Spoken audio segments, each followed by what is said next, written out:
Good evening and welcome to yet another Star Trek podcast.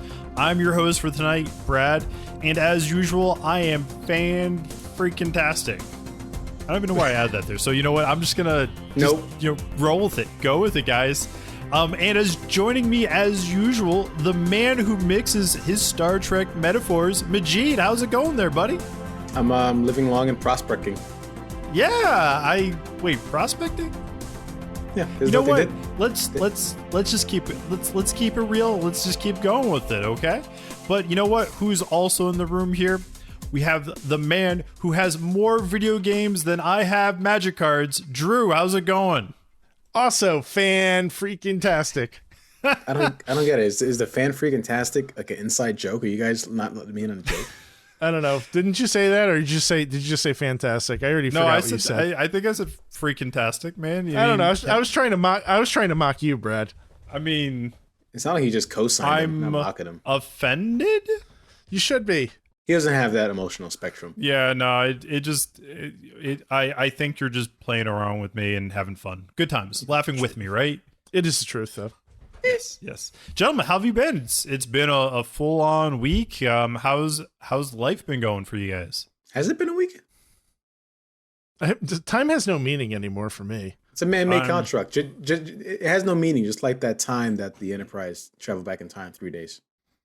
And they never talked about it again. However, apparently we bring it up on every single episode. Because it really, really upsets me. I'm so profoundly upset about it. I'm really waiting for the next thing that's going to upset you that they'll never talk about again. I wonder what that one will be. Maybe we should start taking bets on it. That is a good question. I am quite curious as well. I mean, they don't talk about the red shirts dying in troves. Oh, that's nothing. That's perfectly fine. Right. Mass murder in space is just fine, according to Brad. Space murder. Every time we bring up the red shirts, I think of that Scalzi book. Drew, the one that you ended up introducing me? The one that's actually called Red Shirts. Yep. Yes. Yep. Scalzi.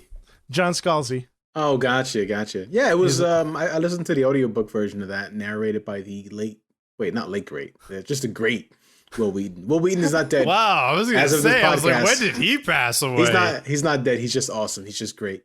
He's always on time. He is quite fantastic. Oh, yeah. Is this your thing? Is this your new catchphrase? It's gonna be for this episode. I had to find a way to pump myself up after rewatching The Cage. I mean, not The Cage. Not The Cage. We didn't watch that. It's the part 2 of the Menagerie. Nice segue. Nice segue. Can we just take a moment to realize how quickly and efficiently Brad brought us back onto topic? That was really nice. You know Brad. what? That's the skilled host you got there. Don't break your arm, pat yourself on the back. Jeez. Jesus, man. Hey, I mean, if I don't pat myself on the back, who else will? You have a wife and cat. Yeah, both individuals will claw my back rather than pat it. I can assure you that much. You should talk to somebody about that. That's not us.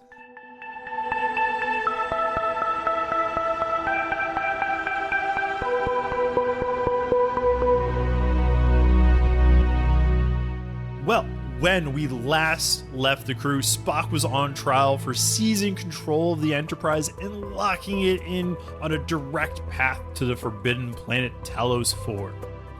In part 2 of the Menagerie, we are back to where it all started in this podcast, watching the episode called The Cage. Yep, that's it. All comes full circle. It's basically a flashback episode of an original pilot that technically never aired, so therefore, does it really make it a flashback episode then? I think it's more considered a clip show. You know, I agree, but does it really mean that that's actually where it's at? Even specifically when this originally aired, the pilot technically never aired. I mean, this is like next level Inception. This is like Trekception. Yeah. Yeah. But there are some layers to this onion that didn't exist, which I'll talk about once we get to the. I can assure you, Drew, I'm going to be bringing that stuff up right, because they did change it in a way to make it more palatable. I can assure you on that. Mm-hmm. So we cut back to Pike being captured by the Telosians. This is a flashback for listeners who may not be aware. And it is explained that they have telepathic powers. The episode cuts between Pike, the past Enterprise crew trying to rescue him, and the current timeline, Kirk, Mendez, and Pike. And they also have Spock on trial. I'm not sure if I've confused you yet, but if I have, I apologize. Anyways, the Telosians are doing some sort of matching service because they're trying to get Pike to hook up with this woman Vina on the episode. It's clearly some kind of like match, internet space dating service, I guess. They heard about this website called Fumble or Bump. I totally messed up my own joke. You totally fumbled that one. Nice. Keep it. Oh God. Anyways, they eventually give him the ability to swipe left and offer him 2 different dates. One with his yeoman or number 1. Who will he choose? Anyways, Pike, tired of their bullshit, eventually finds a way to break free and leads everybody to safety. The crew of the Enterprise beam everybody else aboard, but for some reason they only beam up number 1 in the yeoman. Pike and Vina kind of get stuck down below. We'll get to that in a second. The flashback ends with Pike eventually rejecting Vina after it is revealed that she is tragically disfigured, leaving her on the planet with the Telosians. Dun, dun, dun. I feel like that's a little bit of a, hey girl, you're a little bit not in my realm of what I'm interested in kind of attitude.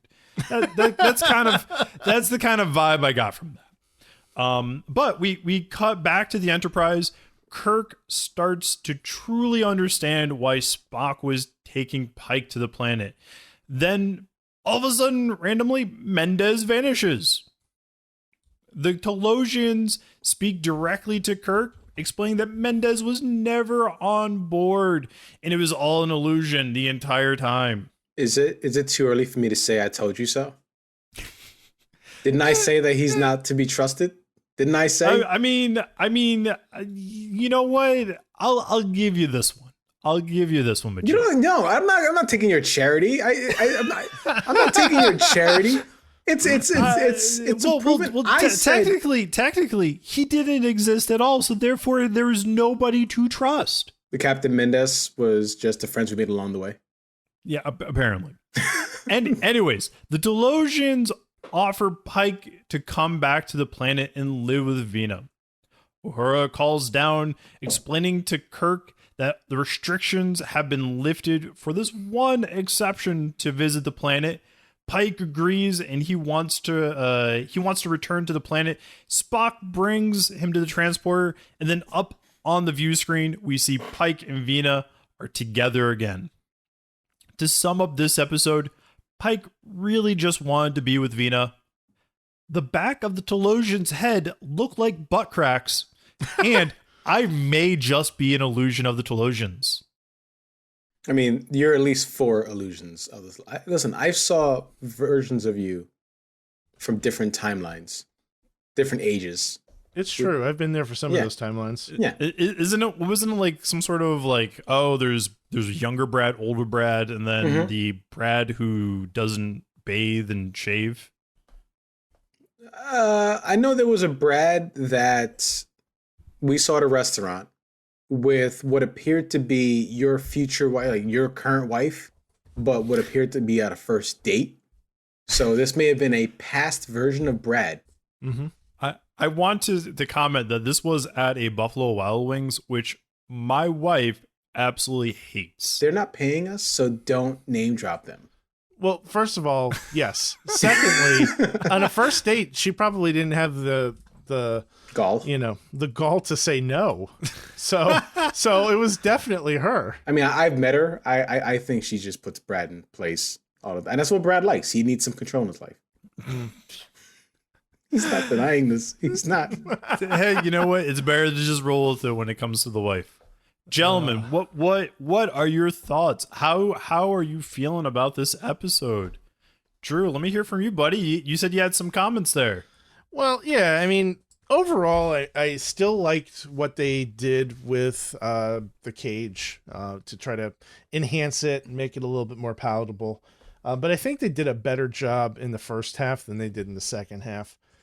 But they also kind of took and rewrote some things. Like, for example, in the cage, that last scene where we see Pike and Vina going back into the Telosians compound, that was like a double of Pike that the Telosians generated to keep Vina happy. But in the Menagerie Part 2, it's played off as if it was Pike himself, not a double, going down. Now, I totally get that they could get away with that, but it's something that jumped out to me as, I would say, clever. I thought it was a smart decision to use that footage wisely, because otherwise, like, how are they going to illustrate that disfigured Pike is somewhere where he's happy, you know? Mm-hmm.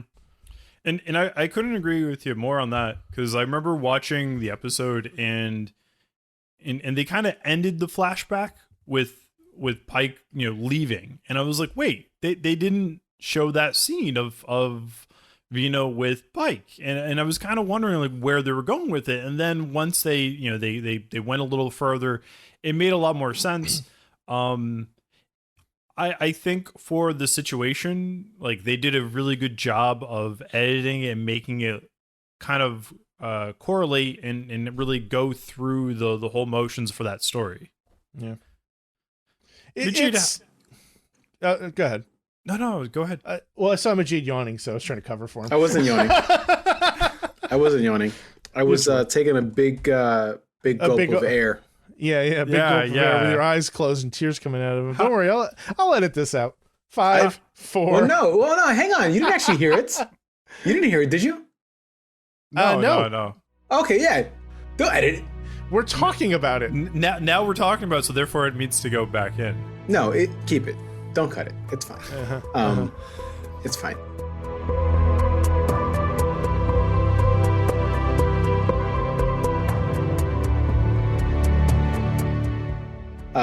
Hey, did they make the Telosians' throbbing head more disgusting? Because it was pretty disgusting. Yeah.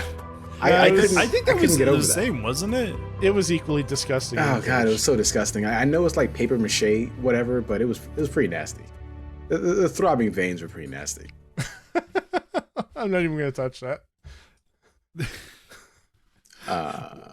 How Majid, how did you feel about the episode? Like, was it something that you enjoyed as much as the part one, or was it something that kind of like fell less favorably from you? I think it did what it did. It did enough to stick a landing. Was it the perfect landing? No. Was it better than the original? Yes. We had answers, and I think we had a happy ending, which I think was good. I think that I would have been happier if that story continued, where Spock is kicked off or given a demerit. What do they give in Space Navy? Do they give demerits? Court-martials. Yeah, I would have been okay with like 40 lashes with a wet lightsaber. I would have been okay with that. Or however they punish these guys in Space Navy. I kind of feel like they kind of copped out on that one, where it was just like, nope, all that was an illusion. Spock is fine. Yeah, I mean, it's something that frequently happens in Star Trek is somebody in the crew member does something that's wrong, but because their intentions were good, they can kind of get away with it, And I think that, sometimes there need to be more consequences for your actions. Maybe not a court-martial, but, I mean, we're not going to get that level of detail in a 1966 show, though. We're not going to have that running thread where, maybe Spock gets a demotion and he's no longer first officer. Next week, they're going to forget about this. They're going to move on to the next thing. Like time travel. Like time travel, yes. I mean, I would be okay with that type of week-to-week forgiveness in my marriage. Like, hey, you didn't take the garbage out. I'm sorry. Oh, did I just give like a glimpse into my home life? Yes, I was trying to be your wife. I'm sorry, Majid. Oh, you're apologizing on her behalf? Yeah. Yeah, she'll hate you for that. See, no good deed goes unpunished. She, just really quick, she says to me last week, she says, "Oh, I should probably like listen to this and support you." I said, "Yeah, could you not? I mean, I love you, but I talk about you sometimes, and sometimes the stories aren't quote unquote accurate. I mean."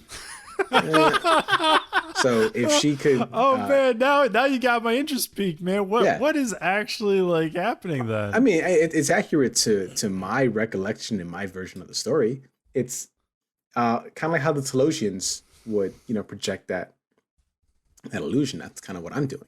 I'm just projecting yeah. I mean, this sounds like somebody who's trying to discern right between his right and his wife's right. It's like that subreddit, Thanos was right.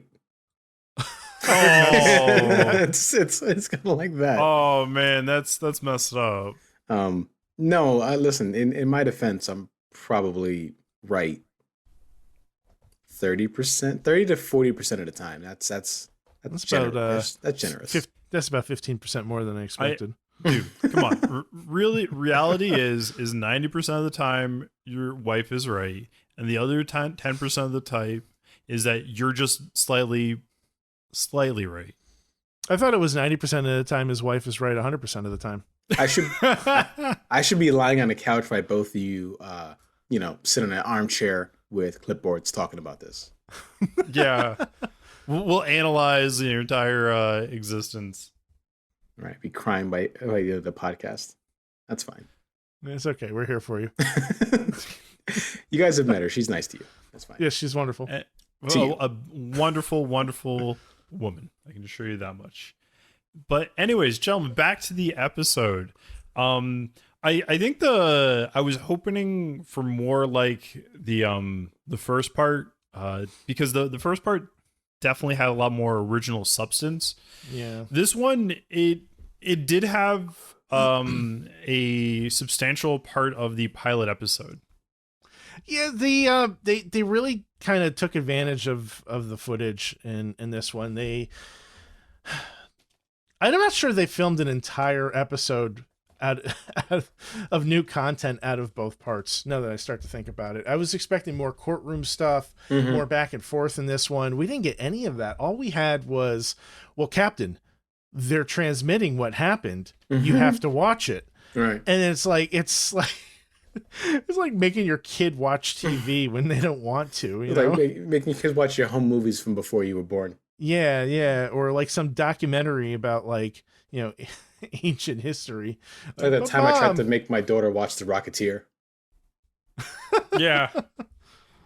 I don't know why The Rocketeer popped in my head, but such a good movie. I was just editing an episode where we referred to The Rocketeer. So. Oh my God, have we? Yeah. I must really like that movie. I'm gonna have to buy it or watch it on Disney Plus. I think I'm it was pretty sure it's on Disney Plus. In Corbinite Maneuver. You guys were yelling at me and bitching me out for not watching movies. For not liking Jim Carrey. Even though I clearly said in that I have seen The Rocketeer, and Brad just steamrolled right over the top of me. He's like, "You haven't seen The Rocketeer?" Well, I mean, in Brad's defense, well, in Brad's defense, he's a jerk. It's okay. Well, no, I was gonna say that he can't hear sometimes. Oh, that's an actual legitimate defense, man. Right. I'm trying to help you. Drew's being. Oh, that's so true, though. Listen, Drew's being insensitive. I feel like I'm more of a jerk now to you. Oh man, I regret everything I may have said to you once or twice in the past 5 minutes. Yeah. Oh goodness. So there's not a lot to talk about with this episode. not really. However, gentlemen, I don't know if you guys noticed in this episode, the back of the Telosians' heads really look like butt cracks. Man, you got to get over that. You got to get over that, man. I got to be honest with you. It wasn't something that I was aware of. I will try to do a Photoshop of putting a thong around their the back of their heads. That would be perfect. No, because like what happened though, I was like, my wife came to talk to me and I paused it and I was like right at that scene where it's the back of their head. And she was like, "What are you watching?" And I was like, "Oh, it's Star Trek." Just like they look like butt cracks. Don't use her as an excuse. Don't use her as your scapegoat. That's all I ask. I'm not using a scapegoat. She's stating the truth. Yeah, but I feel like you paused it yourself. You're like, wow, look at the shape. They don't skip pet day.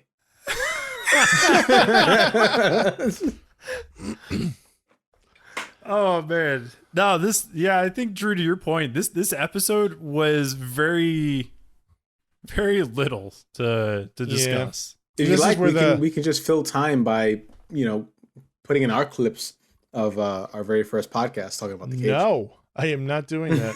That's a ton of work. Drew, did you finish editing the last episode? Not the Menagerie, no. No, just tack this onto it. And then there you go. We have one longer episode. No. Can you see the fire? Can you see the fire behind Drew's eyes? Fix it in post, Drew. I actually I gave your suggestion some thought before I replied, but then I was like, no, I don't want to do that. Oh man. How do you guys feel about Mendez not being real? That was such a big cop out, man. No, listen, I called it. I called it. I said he was not to be trusted. There was something off about that guy. I still stand by my comment, Majid. If he's not to be trusted, that means he's real. But in this case, he wasn't real. So yeah, therefore it doesn't even matter. He can't be trusted because he's not real. Think about it, man. But so what you're talking about, you can't trust that empty seat over there, where there's nobody that's in there. It's just empty air. There's a pillow there.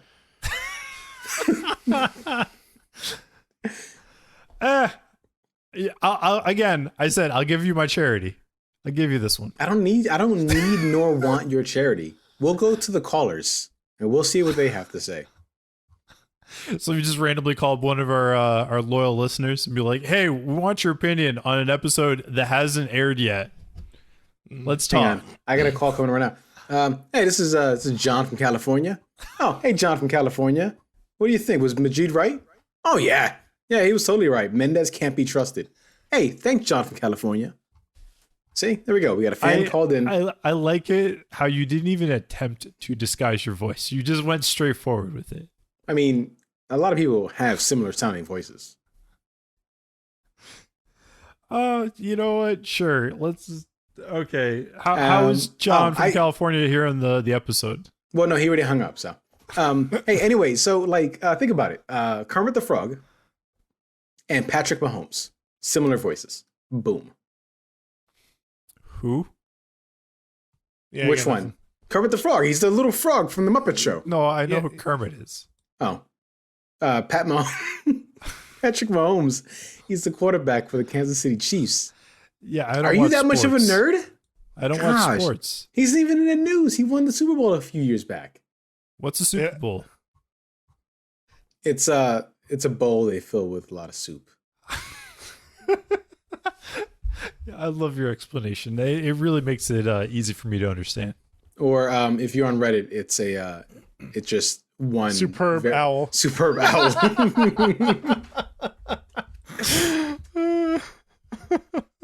By the way, Protopike still sucks compared to Pike 2.0. Mm. Well, I think on Majid's point though is that for us, what's coming quite soon is Star Trek: Strange New Worlds. Yeah, so we talk about our recording schedule pretty regularly on this show, and so we're recording this episode the week of the debut of Strange New Worlds, just a few days in front of it actually. And I'm kind of excited that we had an opportunity to see the Menagerie parts 1 and 2 so that Majid in particular, but also you and I, Brad, could have a better understanding of Pike's story going into this new show. Because the cage is that's not considered canon. It's just the menagerie, right? Well, the Menagerie technically is canon, so this is Pike's epilogue. If you were to think about it, this is how Pike's story would end. I would like to think that they're both considered canon. Just because they reused a couple shots doesn't make it, right. But incorrect. Pike running off in the sunset to this Telosian retirement home. This is his endgame. This is his story. Correct. Okay. Yeah. So I like to see how Zaddy Pike.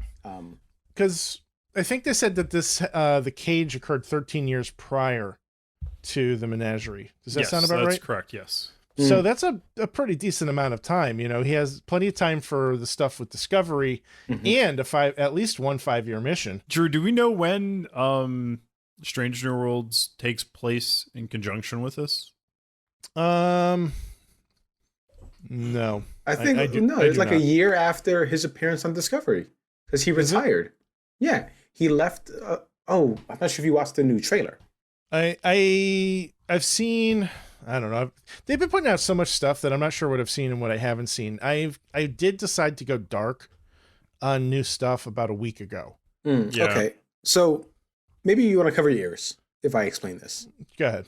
Okay, so the way I understand this, it's after his time on Discovery, knowing that he's going to end up in this this beeping box, he decides to take a step back from the Enterprise, from Starfleet.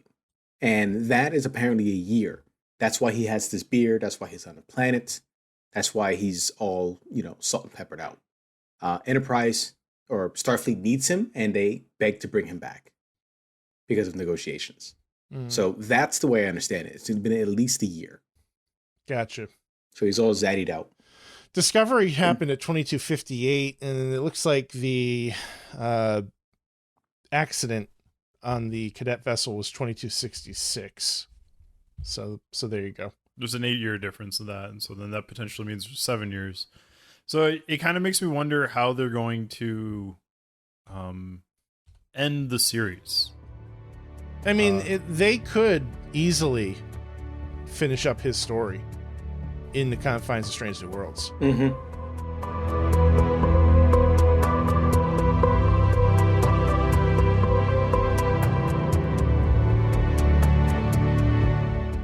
Well, gentlemen, I think that's the Strange New Worlds, but with the Menagerie Part 2, where do we really go for here?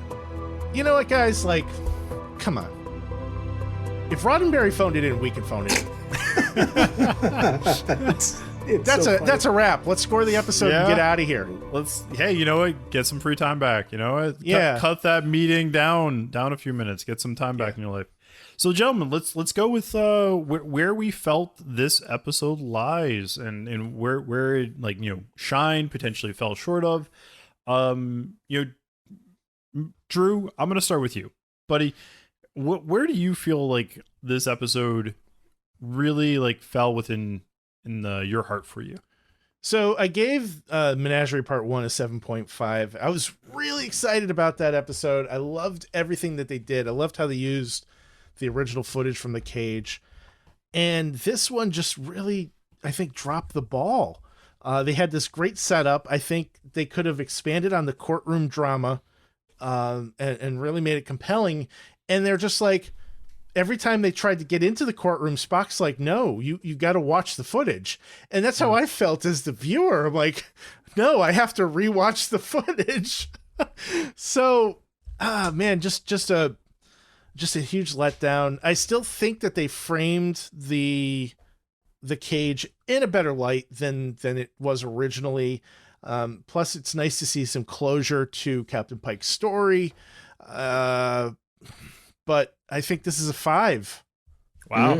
Oh, nice. Okay. That's a big dip from your last go around. I won't even try to pump that score up a bit. I respect it. Because I still think I gave the original Cage a 4, and I think that this is better than that. I can't bring it down to that level. Would you, if you were just like randomly channel surfing and you happened to come across the second episode, would you keep watching or? I'd probably leave it on, but I'd probably be doing something else at the same time. Yeah, I got to update his Twitter feed. Yeah. Now, Drew would be doing kettlebell swings while watching this episode. That's not a terrible idea. Well, that is a bit of a dip. Now, if I remember correctly, Majid, you scored it pretty high last week. Yeah, I was very happy with how they made me care about Proto Pike. And I think you were at a 8, if I'm not mistaken. Yeah, 8 was about right. Yeah, because I remember I was a 7, Drew was in the middle between us. So yeah, that sounds about right. So how about you, man? Like where are you at with this one? I'm going 6. Really? Yeah, I'm going 6. I'm going 6 because it was a satisfying conclusion. It stuck a landing. It wasn't the landing. And next week nobody cares that Spock went all emotional and kidnapped somebody. I still think that Proto Pike sucks. And I think that Pike 2.0, the one in the chair, did a better job at conveying emotion than Proto Pike did. Proto Pike sucks. Dude, I can't get over that. Hopefully this is the last time we have to ever see that garbage they call the pilot. The on-air pilot. I'm pretty sure that's the only time they ever really reference it. Good. Yeah, I'm under the impression it's behind us from here on forward. Good. Yeah, it's about time. It only took us 25 episodes into the season 1? No. I don't know numbers. No. I don't know numbers. 12 episodes. Numbers are hard. Words are hard. Numbers are hard. Movies are easy. Well, thinking about how the episode was, trying to ignore the fact that it was just rehashed visuals from the pilot, because if you think about when the actual episode aired, none of that ever was presented before, so it's brand new to the audience at that time. I think to me there's 2 things that bothered me so much. It was the very convenient you can visit Talos 4 without penalty of death. Mendez just randomly vanishes, and Spock is off scot-free, no issues at all. That wasn't Mendez. I think that bugged me a bit. However, it wasn't something that really killed the episode for me. I would give it a 6 for this one. I'm pretty sure that's below with what I had. I think I had a 7 last time, but it was entertaining, but it did have its flaws. Yeah, I would have to agree with that. I think with your point, Drew, is that it does put the original pilot in a much better light. I just felt that the new scenes that they were added just didn't really go too much further. Yeah, I mean they did an excellent job, I think, with the first one, and then just part 2 just felt lazy. And I think ultimately what happened was you had an episode that was written to be one shot, and then they came up with this great idea to stretch it out to save some money in the budget. So, all the new content that was filmed was probably enough to fill the better part of an episode, and they just took it and chopped it what they thought was in the middle, but ultimately was really 2/3 in, and then you have 1/3 on the back half. It's like going to a restaurant and eating a meal, and you really enjoyed your meal, but you could only eat 2/3 of it, and then you bring home the next third and be like, oh man, that was a big meal, this will be plenty for me for dinner the next night. And then it's not. Oh my god. That's a perfect analogy. Hang on. Can we talk about how oddly specific that analogy was? Drew, did you just do that? No. Okay. No. Have you done that? Yes. Recently? In the past 48 hours? No. Okay. In the past week? No. Are you stalking him? It was so oddly specific, it just happened to him. I feel like you're trying to stalk him. I feel like everybody has had a moment like that. Yeah. Yeah. But but it felt like it was like at the tip of your tongue, like it was at like the forefront of your brain, like it just happened. I just captured lightning in a bottle with a great analogy, and you're tearing it apart because you want to know where I went for dinner last week. First of all, thanks to modern social media, I know where you went to dinner last week. You posted pictures of it, and the time you go to the bathroom too. What did I post? I don't know, food. I don't post anywhere. You posted food. You posted. It was our Discord. Oh, that doesn't count. Hey, listeners, we have a Discord, by the way. We do.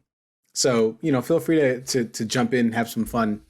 We talk about all things Star Trek, Star Wars, nerdy, Legos. Brad likes Legos. We do that as well. Yeah, I shared the and tagged Brad in the Horizon tall neck this week. Mm-hmm. It's pretty exciting. Plug. Discord. Hashtag Discord. Hey, just really quick. Were you guys surprised or shocked when Kirk was like guilty as charged? Not really. Okay. I mean, Spock was clearly guilty. Yeah. All right. Oh yeah, I was kind of surprised. Like, no, they're friends. They're friends, but Kirk is also the captain of a starship, and he kills numerous people every single week in the line of duty. Drew, that you are technically correct, which is the best kind of correct.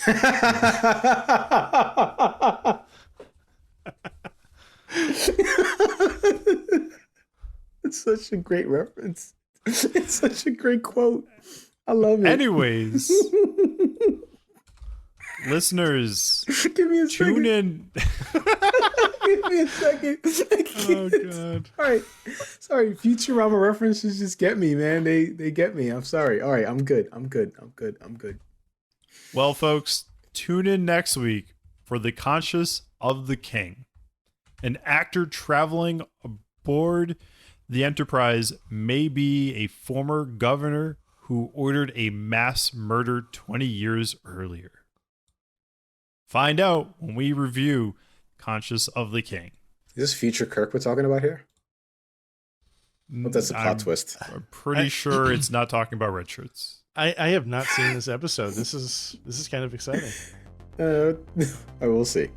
Everybody, thanks for listening. Have a good one. Good night. Bye.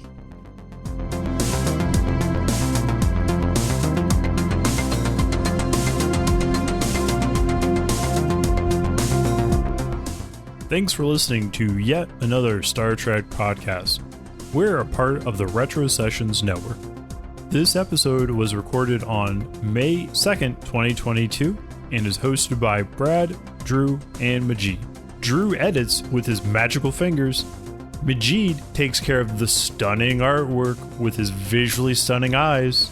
And Brad somehow words things together. I don't really know what he does, but it's some sort of coherent sentence, which this is clearly not a coherent sentence. I don't really know. Special thanks to William Grobelar Music for our music, Warp Speed and To the Stars. You can find him on SoundCloud. We'll have links in the show notes. Also thanks to George Ratau for the additional artwork. He makes us look like Lower Deck characters. Hit him up on Fiverr and you can too. We'll drop a link for that in the notes as well. We'd love to hear from you. Hit us up on TikTok, Instagram, or Twitter at yetanotherstpod, or shoot us an email at yetanotherstpod@gmail.com. We've also got Discord room, so come and chat with us and say hello. Next week, we'll be watching Conscience of the King. Watch along with us on Paramount Plus and let us know what you think of the episode.